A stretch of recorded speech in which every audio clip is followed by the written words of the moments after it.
शुक्रिया। रहनुमा पीटीआई हमाद अजहर हमारे साथ मौजूद थे। और इलेक्शन कमीशन ने पीटीआई के 35 अरकान कौमी असम्बली को आज डी नोटिफाई कर दिया। स्पीकर की मंजूरी के बाद इलेक्शन कमीशन ने अरकान कौमी असम्बली की नशस्तों को खाली करार दिया। जैस्मिन मंजूर अगर साथ मौजूद है तो जैस्मिन, जिस तरह आप कह रही हैं कि टेक्निकल गेम खेला जा रहा है, तो क्या ये टेक्निकल गेम इनके लिए फ्रूटफुल साबित होगा या नहीं?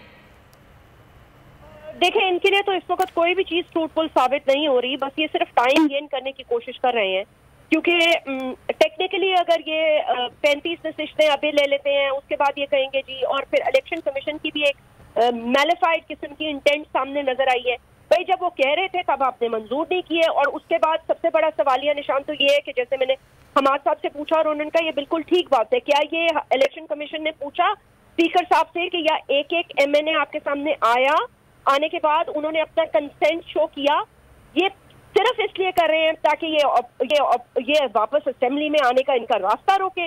ऑपोजिशन इतनी तगड़ी होगी, जाहिर सी बात है, अब तक वो रोडों पे थे।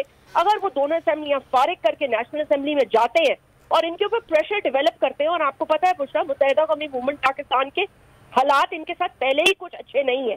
अब ये अगर वोट ऑफ फर्ज करें, देखें ना, they have to be present in the assembly. Assembly से बाहर लेके तो ये शहबाज शरीफ को वोट ऑफ कॉन्फिडेंस का नहीं कह सकते। तो ये जाएंगे, अपना पहले ऑपोजिशन लीडर इलेक्ट कराएंगे। ऑपोजिशन लीडर असेंबली में कहेगा कि जी अपने कोरम और अपने नंबर्स पूरे करें, और फिर सदर मुमलिकत को आईनी तौर पर शहबाज शरीफ को वोट ऑफ कॉन्फिडेंस लेने का कहना पड़ेगा। उस वोट ऑफ कॉन्फिडेंस के लिए वो सबसे पहले दौड़े MQM पाकिस्तान के पास आएंगे, क्योंकि सबसे डाइसी पार्टनर तो इस वक्त वही है। तो फारूक सत्तार साहब ने उस दिन कल परसों ट्रांसमिशन में मुझे ये कहा कि जब शहबाज शरीफ आएंगे तब मैं उनसे ये 3-4 अहम सवाल करूंगा, फिर हम मशावरत करेंगे कि इनको वोट ऑफ कॉन्फिडेंस दिया जाए या ना दिया जाए, क्योंकि इन्होंने तो हमारी कोई बात ही नहीं मानी। जी बुशरा। ठीक है जैस्मिन, राना सनाउल्लाह से बात और उनसे ये जानेंगे कि पहले तो राना साहब बात हो रही थी कि दावत दी जा रही थी कौमी असम्बली में वापसी की, और अब इस तरह से डी नोटिफाई कर देना, क्या कहेंगे आप?